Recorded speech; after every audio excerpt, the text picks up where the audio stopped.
Last class में हमने first order और फर्स्ट डिग्री डिफरेंशियल इक्वेशंस वाला कंसेप्ट कंप्लीट कर लिया था, जहाँ पे हमने बहुत सारे मेथड्स देखे थे, लाइक लीनियर डिफरेंशियल इक्वेशन, फिर हमने देखा था बर्नौली डिफरेंशियल इक्वेशन, ठीक है, फिर हमने देखा था एग्जैक्ट डिफरेंशियल इक्वेशन, और फिर एक हमने जस्ट एक इंस्पेक्शन मेथड लगा के भी डिफरेंशियल इक्वेशन, कौन सी differential equation, first order first degree differential equation कैसे सॉल्व करनी है, वो एक मेथड्स देखे थे।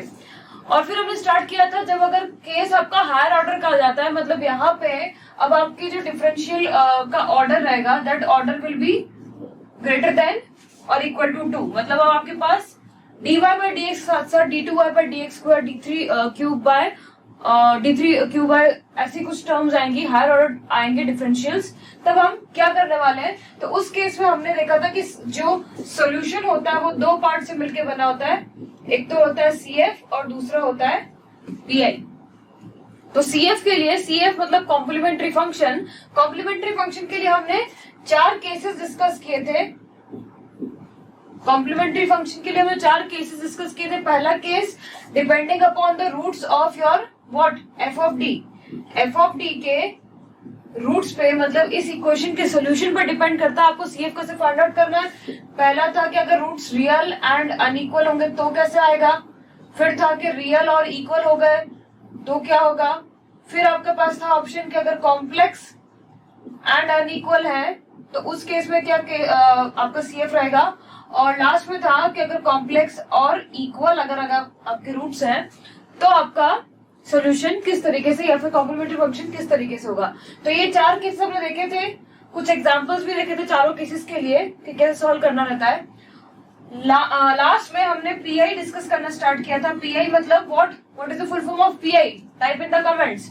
PI का फुल फॉर्म, तो मैंने केस 1 इसमें लिया था, केस फर्स्ट मैंने क्या लिया था, जब आपका Q मतलब आपके पास जो ये इक्वेशन थी f of d into y is equal to Q, तो इस इक्वेशन में डिपेंडिंग अपॉन Q क्या है वो हमने PI मतलब PI की कैलकुलेशन डिपेंड करती है कि Q क्या है। Yes, very good. तो PI मतलब पर्टिकुलर इंटीग्रल, तो Q अगर यहाँ पे हमने देखा था अगर एक्सपोनेंशियल फंक्शन है तो हमें PI कैसे निकालना है, ये हम लास्ट क्लास में डिस्कस कर चुके हैं। आज इसका कुछ एग्जाम्पल देखेंगे एंड देन हम दूसरे केसेस देखेंगे। यहाँ पे 3-4 और केसेस बनते हैं, वो सारे केसेस डिपेंडिंग अपॉन Q क्या है, Q एक ट्रिग्नोमेट्रिक फंक्शन है या फिर Q एक अलजेब्रिक फंक्शन है, तो इस तरीके से हमारे पास सारे केसेस आ जाएंगे और फिर हम फाइंड आउट करेंगे कि डिफरेंशियल इक्वेशन का सोल्यूशन क्या या फिर PI क्या आएगा।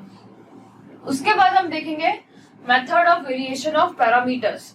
ये मेथड जो है वो एक स्पेशल मेथड है, मतलब जनरली इसमें क्वेश्चन जो है वो नहीं पूछा जाता, लाइक ओनली 10% और you can say only 5% chances है कि इस पे आपको क्वेश्चन मिलेगा, ठीक है। तो बहुत ही रेयरली इस पे क्वेश्चन पूछा जाता है, लेकिन फिर भी हम इसका मेथड देख लेंगे ताकि अगर बाय चांस अगर क्वेश्चन आ भी गया तो आपको मेथड पता हो। सॉल्यूशन जो है वो बहुत ही इजी रहेगा क्योंकि गेट है, गेट में ज्यादा कैलकुलेशंस नहीं आएंगी, डिफरेंशिएशन इंटीग्रेशन ज्यादा टफ नहीं आएंगे, तो बस आपको मेथड बताना चाहिए, मेथड प्रोसीजर बताना चाहिए कैसे सॉल्व करना है। उसके बाद हम डिस्कस करेंगे कॉची यूलर डिफरेंशियल इक्वेशन। ये वाला टॉपिक लाइक 2-3 साल से कंटिन्यूसली पूछा जा रहा है, तो ये अभी इट्स लाइक इन ट्रेंड। अभी 2019 का पेपर भी अगर हम डिस्कस करें तो इसमें क्वेश्चन पूछा गया है, ठीक है। तो ये टॉपिक पहले नहीं पूछा जाता लेकिन अभी पूछा जा रहा है, तो इसको हम थोड़ा सा देखेंगे कि इसमें क्या है। अगेन कुछ ज्यादा कैलकुलेशन बेस्ड नहीं है, बस आपको मेथड ध्यान में रखना है, कैसे सॉल्व करना है। और नेक्स्ट आज हम नया चैप्टर स्टार्ट करेंगे, दैट इज न्यूमेरिकल मेथड्स, ठीक है। तो ये आज की क्लास का हमारा एजेंडा रहेगा, तो स्टार्ट करते हैं। ओके, तो जहां हमने लास्ट में लीव किया था वो हम ये स्टडी कर रहे थे कि आपके पास पर्टिकुलर इंटीग्रल के लिए क्या केसेस बनते हैं। और केस 1 मैंने बोला था, केस 1 मतलब क्या था, Q जब आपका क्या होगा, एक्सपोनेंशियल फंक्शन होगा, मतलब Q is equal to some e to the power ax। तो इस केस में हमने देखा था y PI is given by 1 by f of d, और यहाँ पे क्या करना है, d इज इक्वल टू आपको सब्स्टिट्यूट करना होता है a, very important, d is equal to a substitute करना है into e to the power ax, ये आपका आ जाता है PI। अब अगर इस केस में अगर डिनोमिनेटर 0 हो रहा है किसी पर्टिकुलर केस में, तो फिर क्या करेंगे, तो हमने देखा था when F of D at D equal to A is 0, किसी भी केस में हो सकता है, ऐसा पॉसिबिलिटी है कि ये वैल्यू, ये पॉलिनोमियल की value at D equal to 0 आ जाए, तो उस केस में आपका जो पी आई है उसका फॉर्मूला चेंज हो जाएगा।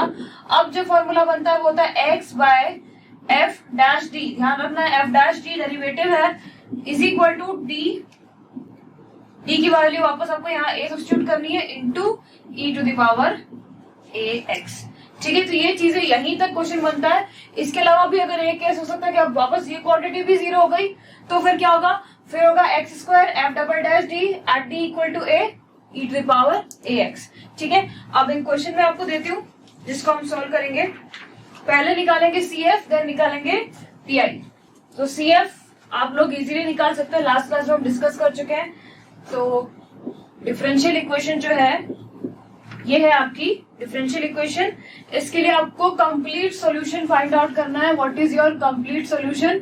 और जब भी कंप्लीट सॉल्यूशन की बात आएगी मतलब आपको दोनों पार्ट फाइंड आउट करना है, सीएफ भी फाइंड आउट करना है, पीआई भी फाइंड आउट करना है। ठीक है, तो first of all find out CF for this differential equation. बहुत इजी है, सीएफ फाइंड आउट करेंगे सभी लोग। फर्स्ट ऑफ ऑल सीएफ, तो रूट्स क्या आ रहे हैं, रूट्स बोलिए, रूट्स सीएफ निकाल रहे हैं। ठीक है, तो फॉर सीएफ हम क्या करते हैं, सीएफ के लिए F of D is equal to 0 substitute करेंगे। एफ ऑफ डी क्या है, D square plus 5d plus 6 is equal to 0। तो रूट्स क्या आ रहे हैं यहाँ पे, कमेंट कीजिए roots, roots for this differential equation. Roots निकाल लेते हैं। डी इज इक्वल टू होगा माइनस बी, मतलब -5 प्लस माइनस बी स्क्वायर। यहाँ फॉर्मूला लिख देती हूँ अगर आपको याद नहीं है तो D is given by minus B plus minus B square minus 4ac divided by 2a। ये फॉर्मूला यूज करेंगे और निकालेंगे। तो B square is 25, 4 into a is 1, c is 6 divided by 2 into 1 again. तो क्या रहा, -5 plus minus 25 minus 24 1, √1 is again 1 divide by 2। तो roots आ रहे हैं -5 प्लस 1 डिवाइड बाय 2 मतलब -2, और फिर आ रहा है -5 माइनस 1 डिवाइड बाय 2 इज -3। तो ये आपके आ रहे हैं रूट्स। ठीक है, -2 एंड -3 इज योर रूट्स। लिखेंगे सीएफ, सीएफ क्या होगा फिर, रूट्स कैसे हैं, रूट्स का नेचर रियल है, ऑब्वियसली रियल है, अनइक्वल भी है। तो कौन सा केस बन रहा है यहाँ पे आपका केस 1 अप्लाई हो रहा है, और केस 1 के अकॉर्डिंगली आपका जो सीएफ होता है Y CF, it is given by C1 into E to the power -2 into X plus C2 into E to the power -3 into X. ठीक है, ये आपका हो गया सीएफ। अब पीआई देख लेते हैं। तो पीआई के लिए आपको यूज करना है Y PI is equal to 1 by F of D, और Q क्या है, Q इज इक्वल टू जो यहाँ पे ये वाला फंक्शन है वो आपका होता है Q। तो Q है आपका e to the power x। 1 by F of D is D square plus 5d plus 6 into E to the power x। अब आपको सब्स्टिट्यूट करना है d is equal to what, d is equal to a। अब a इस case में क्या है, a इस केस में आपका है इक्वल टू 1। तो सब्स्टिट्यूट कर देते हैं y pi is 1 plus 5 plus 6 into e to the power ax, that means 1 by 12 into e to the power ax। तो अब अगर मैं कंप्लीट सोल्यूशन आपसे पूछती हूँ, then complete solution y is given by c1 e to the power -2x plus c2 e to the power -3x plus 1 by 12 e to the power ax. This because of CF and this quantity is PI। ठीक है, तो इस तरीके से आपको question solve करना होगा of higher order differential equation. ठीक है, हमेशा ध्यान रखना यहाँ पे अगर 0 है मान लो तो फिर आपको पीआई निकालने की जरूरत नहीं है। अगर Q आपका 0 है, if in any case Q is 0, then यहाँ पे आपको पीआई ऑब्वियसली 0 ही आना है, तो पीआई निकालने की जरूरत नहीं है। लेकिन अगर Q 0 नहीं है, Q कुछ एक फंक्शन दिया हुआ है, तो ध्यान रखना है कंप्लीट सॉल्यूशन आप तभी लिख पाओगे जब आप CF भी निकालते हो और पीआई भी निकालते हो। How we take D equal to 1, तो एक्चुअली एक प्रोसीजर है। यहाँ पे मैंने क्या बोला था, जो मैंने आपको जनरल केस बताया था कि Q is equal to E to the power ax compare करेंगे, यहाँ पे इसका कोफिशिएंट क्या है, इसका कोफिशिएंट है 1, तो a की जगह पे मेरे पास 1 है, इसीलिए मैंने d इज इक्वल टू 1 लिखा हुआ है। फॉर्मूला में मैंने क्या बोला था, आपको क्या पुट करना है, F of D when d is equal to a, और a क्या है, ये वाला नंबर, ठीक है। तो जस्ट मैंने कंपेयर किया है और दिख रहा है मुझे a इज इक्वल टू 1 है, तो d is equal to 1 substitute इसीलिए हमने किया हुआ है। Okay, case 2। केस 2 में पर्टिकुलर इंटीग्रल के लिए केस 2 देख रहे हैं। केस 2 में आपका जो q है दैट इज ट्रिग्नोमेट्रिक फंक्शन, और ट्रिग्नोमेट्रिक फंक्शन में ये नहीं है कि tan x sec x ऐसा कुछ आ रहा है। ट्रिग्नोमेट्रिक फंक्शन में या तो वो sin ax हो सकता है या फिर cos ax, इस टाइप का फंक्शन हो सकता है, ठीक है। तो केस 2 में हम वो वाला केस ले रहे हैं जब आपका q जो है वो या तो sin ax है या फिर cos ax है, where a some constant like sin 4x cos 3x, इस तरीके से। तो उस केस में आपका पी कैसे निकालना है, तो इस केस में y P is again 1 by F of D into Q, ठीक है। अब यहाँ पे सॉल्व करने के लिए आपको पुट करना पड़ेगा substitute T square is equal to minus A square. Very important thing, substitution क्या करना है, लास्ट केस में एक्सपोनेंशियल फंक्शन के केस में हमने डी सब्स्टिट्यूट किया था इक्वल टू ए, और a क्या था, coefficient of x in exponential function. यहाँ पे हमको इक्वल टू क्या पुट करना है, माइनस ए स्क्वायर करना है, मतलब y पी आई जो है, y P I is given by 1 by F of D where D square is equal to minus A square into Q. Q कुछ भी हो सकता है, साइन हो सकता है, कॉस हो सकता है, ठीक है। अब अगेन सेम प्रॉब्लम के किसी केस में अगर डिनोमिनेटर जब आपने D square is equal to minus A square substitute किया और अगर डिनोमिनेटर 0 आ गया तब क्या करना है, ठीक है। तो तब क्या करेंगे, तब हम यूज करेंगे ये वाला formula. So when F of T at D square is equal to minus A square is 0, तो इस केस में y P I is given by x into 1 by F of D at D square is equal to minus A square into Q, ठीक है। तो ये आपको ध्यान रखना है ये x जो है वो इसी फॉर्मेट में लिखेंगे, x पहले है फिर 1 बाय एफ डी है फिर q है, ऐसा नहीं लिखना। इसके इक्वल आप बिल्कुल भी नहीं लिखेंगे, ठीक है, ये हो जाएगा गलत। क्यों गलत होगा वो हम क्वेश्चन करेंगे तब समझेंगे, इसी फॉर्मेट में लिखोगे। और अभी मैं आपको एक क्वेश्चन देती हूँ फिर और क्लियर हो जाएगा आपको। तो ये केस हो गया आपका जब ट्रिग्नोमेट्रिक फंक्शन है। Let's take an example. तो ये आपकी एक डिफरेंशियल इक्वेशन आ गई, ठीक है। सीएफ निकालेंगे सभी लोग। सीएफ के लिए पहले रूट्स निकालेंगे। रूट्स आपको जो मिलेंगे यहाँ पे, तो फॉर सीएफ हम फाइंड आउट कर रहे हैं D square minus 3d plus 2 is equal to 0। And अब मैं रूट्स नहीं निकाल रहा हूँ, बहुत इजी है रूट्स निकालना। D is equal to 2 and 1 आपको मिलेगा, ठीक है। 2 एंड 1 आपको रूट्स मिल गए। रूट्स कैसे, रियल एंड अनइक्वल है तो सीएफ डायरेक्टली आप लिख दोगे according to case 1 c1 e to the power 2x plus c2 e to the power x। Now PI की बात करते हैं। तो पीआई में आपको चेक करना है कि क्यू क्या है। तो क्यू आपका यहाँ पे आ रहा है trigonometric function, this is your Q, ठीक है। तो पीआई जो है वाई पीआई वो हमको लिखना है F of D into sine 2x। Now F of D की वैल्यू क्या है, D square minus 3d plus 2 into sine 2x। Substitute क्या करना था, सब्स्टिट्यूट हमें करना है डी स्क्वायर की value as minus of A square. अब ए क्या है, ए आपका यहाँ पे है 2 के इक्वल, क्योंकि हमने यहाँ पे कंपेयर करोगे यहाँ पे जो कोफिशिएंट x के साथ है वही आपका है a। तो माइनस, अब ये नहीं करना -2, ये क्वांटिटी इसके इक्वल नहीं है, अंडरस्टूड ना। आपको माइनस ए स्क्वायर करना है, a का square then multiply with negative. तो यहाँ पे आ जाएगा आपके पास D square is equal to what, -4। तो सब्स्टिट्यूट कर देते हैं पीआई। तो डी स्क्वायर तो -4 है, व्हाट इज डी। अब यहाँ पे ये नहीं लिखना है कि डी स्क्वायर -4 है तो डी हो जाएगा अंडर रूट ऑफ -4, वो गलत है। हमको सिर्फ डी स्क्वायर की वैल्यू सब्स्टिट्यूट करनी है ये जो फॉर्मूला है वो इस तरीके से डिराइव हुआ है कि आपको डी स्क्वायर की वैल्यू तो -4 रखनी है, बट आपको डी की वैल्यू नहीं पता है। आप डी की वैल्यू √(-4) नहीं लिखोगे, तो डी को एज इट इज छोड़ दो, -3d, और 2 कांस्टेंट है तो उसको भी छोड़ दिया, यहाँ पे आ गया sin 2x। ठीक है, अंडरस्टूड। सिर्फ डी स्क्वायर की वैल्यू डालनी है, डी की वैल्यू आपको यहाँ पे नहीं डालनी है। Keep this in mind. ठीक है, आगे बढ़ते हैं। अब यहाँ पे क्या बच रहा है हमारे पास, ypi फाइनली आ रहा है हमारे पास यहाँ पे -3d, और यहाँ पे आ जाएगा -2 sin 2x। ठीक है, अब जब आप डी स्क्वायर की वैल्यू तो आपको पता है लेकिन डी की वैल्यू नहीं पता है, तो इसको एक अलग तरीका आपको निकालना पड़ेगा सॉल्व करने के लिए। तो वो तरीका ये है कि आपको डी स्क्वायर की वैल्यू पता है, ठीक है, तो आप ना क्या करो, यहाँ पर डी स्क्वायर टर्म लाने की कोशिश करोगे।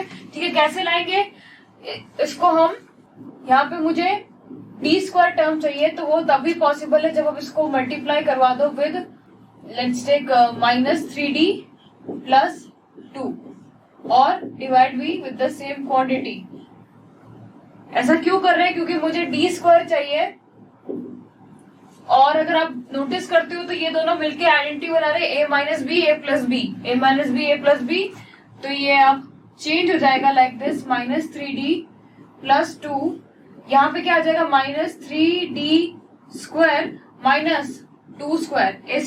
b² ना, तो -3d² - 2², और यहाँ पे आपके पास है sin 2x वैल्यू -3d + 2, यहाँ पे कितना आ जाएगा 9d², यहाँ पे आ रहा है -4 sin 2x। अगेन आप d² की वैल्यू क्या आप सब्स्टिट्यूट करेंगे, -4।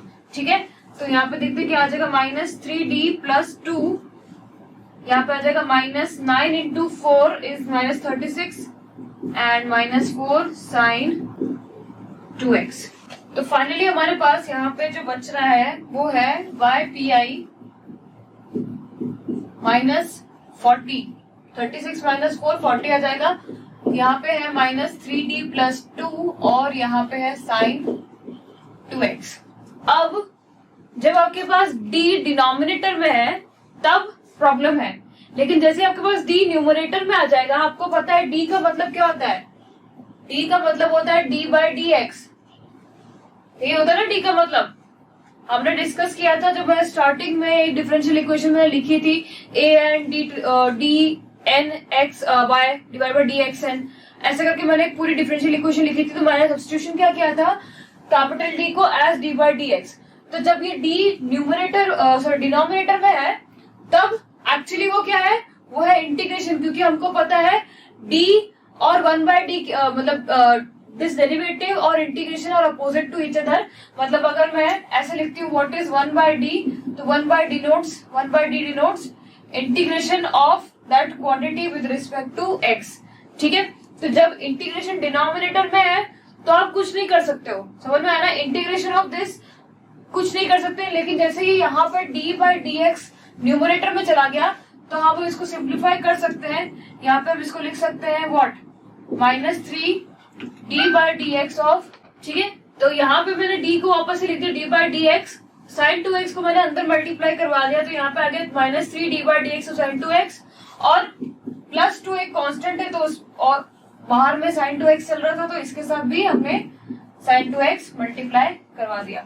ठीक है, अंडरस्टूड। हम क्या कर रहे हैं, हमने यहाँ पे प्रॉब्लम थी हमारे पास कि हमको d² की वैल्यू पता है, d की वैल्यू नहीं पता है, तो डिनोमिनेटर में अगर d है तो उसको सबसे पहले आपको कन्वर्ट करना पड़ेगा d² टर्म में, और वो कैसे करेंगे, हम ये आइडेंटिटी बना के इसको कन्वर्ट करेंगे। अब न्यूमरेटर में d है तो न्यूमरेटर में जो d है उसका मतलब d/dx होता है, डिफरेंशिएशन होता है। अब आप इसको डिफरेंशिएट कर सकते हो इजीली और आंसर भी निकाल सकते हो, तो ये आंसर आ जाएगा -1/40 -3 differentiation of sin 2x is cos 2x, और फिर एक इंटू में 2 आ जाएगा। ठीक है, और यहाँ पे है 2 sin 2x, तो फाइनल आंसर हो गया -1/40 2 sin 2x। इसको मैंने यहाँ ले लिया, यहाँ इसको मैंने ऐसे कर दिया, ये आपका आ गया पीआई। कंप्लीट सोल्यूशन क्या होगा, जो सीएफ आया था, सीएफ जो आया था उसमें पीआई को ऐड कर देंगे, वो आपका हो जाएगा कंप्लीट सोल्यूशन। किसी को कोई डाउट इसमें इस पूरे सॉल्यूशन में किसी को कोई डाउट, हमेशा ये ध्यान रखना है डी स्क्वायर की वैल्यू माइनस ए स्क्वायर है, आपके पास डी की वैल्यू नहीं है, और डी अगर डिनोमिनेटर में है तो वो प्रॉब्लम क्रिएट करता है, तो हमको किसी ना किसी तरीके से डिनोमिनेटर के डी को डी स्क्वायर में कन्वर्ट करना है, और जो न्यूमरेटर में डी है उसको आप लिख दोगे as D by D A. Okay, तो एक और क्वेश्चन देख लेते हैं हम। 1 बाय ओके, डिफरेंशियल इक्वेशन जो है वो इस टाइप की है, D square plus 4 into Y is equal to sine 2x। इस डिफरेंशियल इक्वेशन के लिए आपको सॉल्यूशन निकालना है, तो जल्दी से हम ट्राई करेंगे। फर्स्ट ऑफ ऑल CF निकालेंगे। CF roots of D square plus 4 is equal to 0 is D square minus 4, मतलब कितनी रूट्स आ गई, डी इज इक्वल टू आ रहा है आपके पास प्लस माइनस 2 आयोटा। जैसे ही अंडर रूट में माइनस गया मतलब आयोटा आना है, कॉम्प्लेक्स नंबर बन जाएगा। ठीक है, तो plus minus 2 iota. Very good Divyanshu, very fast. तो अब हम हमारे पास नेचर क्या है, रूट्स का नेचर है कॉम्प्लेक्स रूट्स है, इक्वल है या अनइक्वल है, तो ऑब्वियसली यहाँ पे 2 रूट्स है और दोनों अनइक्वल है, प्लस माइनस, तो वो है अनइक्वल। तो कॉम्प्लेक्स अनइक्वल वाला केस आ रहा है, मतलब केस 3। इस केस में आपके पास YCF क्या होता है, C1 cos of imaginary part is 2x plus C2 sine of again imaginary part is 2x। अब बताओ what should be the coefficient here, e to the power what, x। Exponential में मैंने जो आपको अगर बताया था, याद करोगे, alpha plus minus iota beta, अगर ये आपका रूट्स आ रहा था तो मैंने CF बताया था आपको, C1 cos of imaginary part beta x plus C2 cos of again imaginary part, sorry sine of imaginary part into x, और फिर मैंने लिखा था exponential of real part, exponential of real part. अब यहाँ पे रियल पार्ट क्या है, यहाँ पे रियल पार्ट है 0, यहाँ पे रियल पार्ट क्या है, 0 है ना, ये अगर एक कॉम्प्लेक्स नंबर है तो ये 0 प्लस माइनस 2 आयोटा, तो रियल पार्ट इज 0, यहाँ पे 0 आएगा, मतलब एक्चुअली ये पूरा क्वांटिटी क्या हो जाएगा, 1 हो जाएगा। तो फाइनली आपका ये पूरा है CF। एक्सपोनेंशियल के साथ हमेशा रियल पार्ट लेंगे और कॉस और साइन के साथ हमेशा इमेजिनरी पार्ट लेंगे, आपको ये ध्यान रखना है। तो ये आपका हो गया YCF। ओके, अब PI की बात करते हैं। तो PI में यहाँ पे आपको पता है डी स्क्वायर की वैल्यू क्या डालेंगे, डी स्क्वायर की वैल्यू बोलो, डी स्क्वायर की वैल्यू मुझे क्या डालनी चाहिए यहाँ पे, तो डी स्क्वायर हम सब्स्टिट्यूट करते हैं, यस, माइनस ए स्क्वायर, और माइनस ए स्क्वायर मतलब यहाँ पे 2, ये है आपका a, तो यहाँ पे 2 आ जाएगा, मतलब माइनस 4। अच्छा, अब जैसे आपने डी स्क्वायर की वैल्यू माइनस 4 सब्स्टिट्यूट करेंगे तो यहाँ पे ये क्वांटिटी क्या हो रही है, ये क्वांटिटी हो रही है 0। तो ये क्वांटिटी जब 0 हो जाएगी तब आपको पता है तो YPI का फॉर्मूला चेंज हो जाएगा, तो ये आपका यहाँ से PI नहीं मिलेगा, आपको PI मिलेगा यहाँ से x into F dash D at D square is equal to minus 4 into sine 2x। ठीक है, क्यों किया मैंने ये, क्योंकि यहाँ पे क्या था, यहाँ पे because F of D at D square is equal to minus 4 0 आ रहा था, इसीलिए मैंने ये वाला फॉर्मूला अप्लाई किया। ठीक है, तो अब देखते हैं x एफ डैश डी क्या होगा, एफ ऑफ डी है आपका D square plus 4, F dash D कितना हो जाएगा, एफ डैश डी हो जाएगा 2d। ठीक है, तो 1 bye 2d into sine 2x।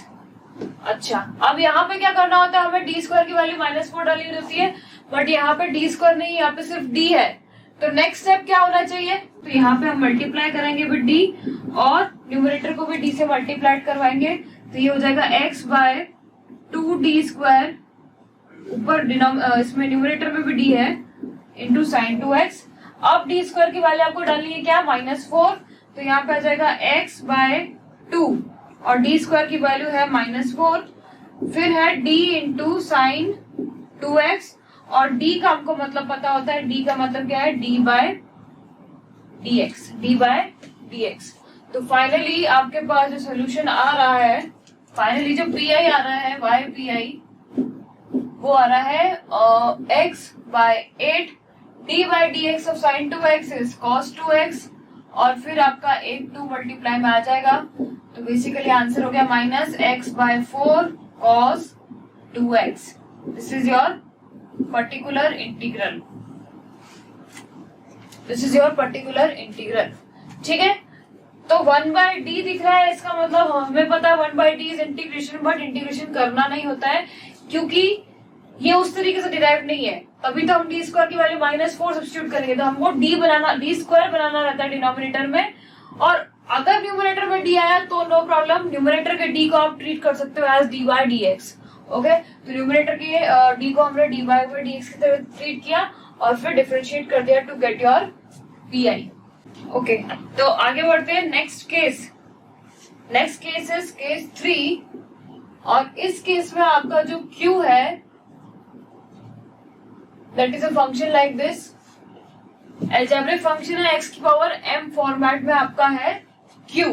तो इस केस में y P I is given by f of d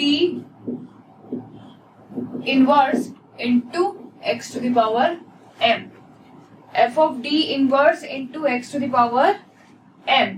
अब यहाँ पे मैंने 1/fd को f ऑफ d इनवर्स क्यों लिखा है, क्योंकि यहां से आपको ये जो f ऑफ d इनवर्स है उस पे आपको बायनोमियल थ्योरम लगाना है,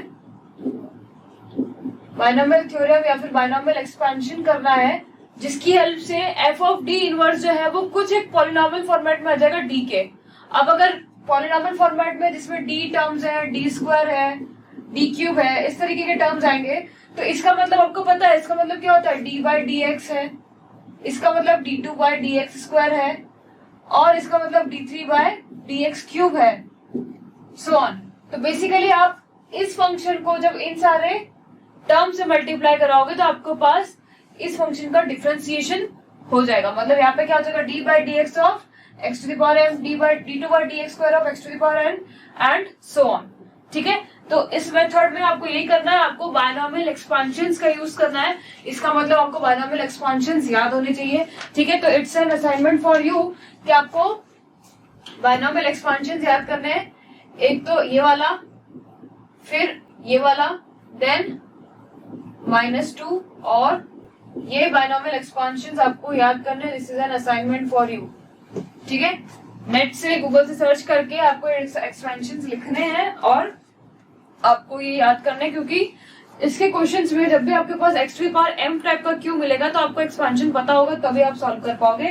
तो let's take an example. d square -4 into y is equal to x cube. ठीक है, just calculate P I for this case. ठीक है, डायरेक्टली पी आई कैलकुलेट करेंगे. CF हम निकाल सकते हैं, इसके रूट्स बहुत इजीली आ जाएंगे. d is equal to -2 and +2, तो वो तो आप निकाल सकते हो, तो उसको हम लीव करते हैं फॉर नाउ.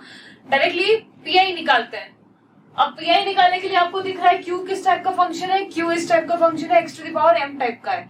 ठीक है, तो मतलब पी आई की वैल्यू हो जाएगी d square -4 inverse into your Q.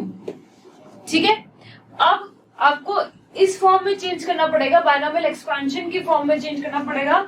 अभी ये बायनोमियल एक्सपेंशन के फॉर्म में नहीं है, क्योंकि बायनोमियल एक्सपेंशन में आपका यहाँ पे 1 रहता है सारे ही टर्म्स में.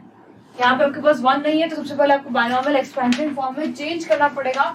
उसके लिए मैं क्या कर रही हूँ, मैं यहाँ पे -4 को कॉमन निकाल रही हूँ. ठीक है, टेकिंग -4 एज कॉमन, तो क्या हो जाएगा, -4 मैंने कॉमन निकाल दिया, तो -4 इनवर्स आ जाएगा, और यहाँ पे क्या बनेगा, -d स्क्वायर बाय 4, और यहाँ बन जाएगा क्या, +1 इनवर्स x क्यूब. समझ में आया ना? क्या कर रहे हैं हम, जनरल फॉर्मेट बना रहे हैं. जनरल फॉर्मेट मतलब इस टाइप का, 1 - x 1 + x. ठीक है, इस तरीके का फॉर्मेट होना चाहिए, 1 - x का फॉर्मेट होना चाहिए. मतलब आपको 1 चाहिए. 1 कब मिलेगा, जब आप इस -4 को कॉमन निकालोगे. इसलिए मैंने -4 कॉमन निकाला है, और क्योंकि -4 टू द पावर -1 है, इसलिए -4 टू द पावर -1 कॉमन आ जाएगा. ठीक है, यहाँ पे बचेगा d स्क्वायर बाय -4, तो मैंने इस तरीके से इसको लिख दिया. फाइनली ये क्या आ रहा है, ये आ रहा है 1 by -4 is equal to 1 - d square by 4 to the power -1 x cube. अब ये चेंज हो गया है बायनॉमियल के टर्म्स में। अब आप यहाँ पे बायनॉमियल एक्सपेंशन लगा सकते हो।